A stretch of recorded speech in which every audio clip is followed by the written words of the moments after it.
Notre Église commence par les vents puissants. Mais ça ne doit pas s'arrêter par le vent.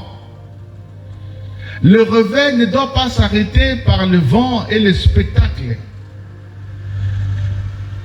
Le réveil, qui commence toujours par des miracles, par des signes, ne doit pas s'arrêter aux signes et aux miracles, à la délivrance, à la prophétie.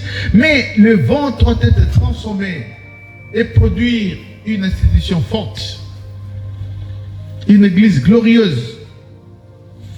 Si le vent reste vent, on ne va pas tirer profit de ce réveil. Mais il faut que ce qui a commencé comme un vent prenne corps,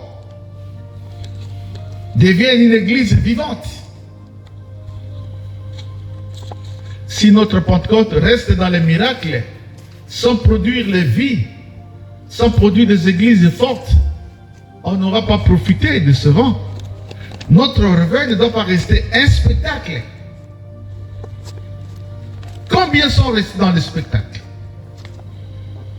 Combien sont restés dans les miracles? Combien sont restés dans la délivrance? Combien sont restés dans les prophéties? Les prophéties, les miracles, les signes, dans la doctrine chrétienne, même dans le judaïque, les miracles, c'était des signes qui aidaient les gens à croire. Mais ce n'est pas ça le fondement essentiel. Si notre église a démarré par les miracles, c'est une bonne chose. Mais il faut que les gens qui soient gagnés soient fondés. Il faut que le vent devienne une maison forte. Il faut que ceux qui ont reçu la puissance de Dieu soient devenus des chrétiens stables.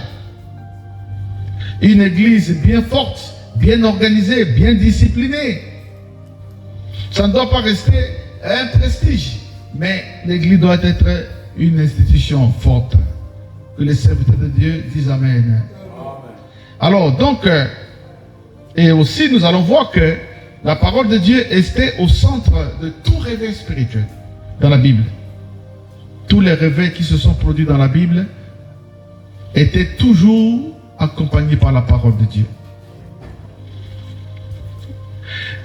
Aujourd'hui, le christianisme véritable, authentique, est en train de mourir pour céder la place à une religion dangereuse.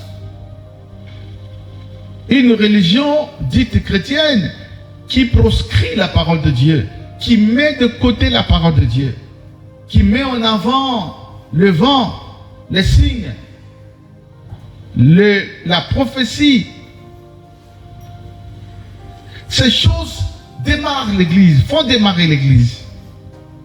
Mais lorsque l'église démarre avec ces choses, avec cette puissance, avec ce miracle, il faut faire maintenant que ceux qui sont venus à Dieu, parce qu'ils auront vu des miracles, deviennent des vrais disciples de Christ.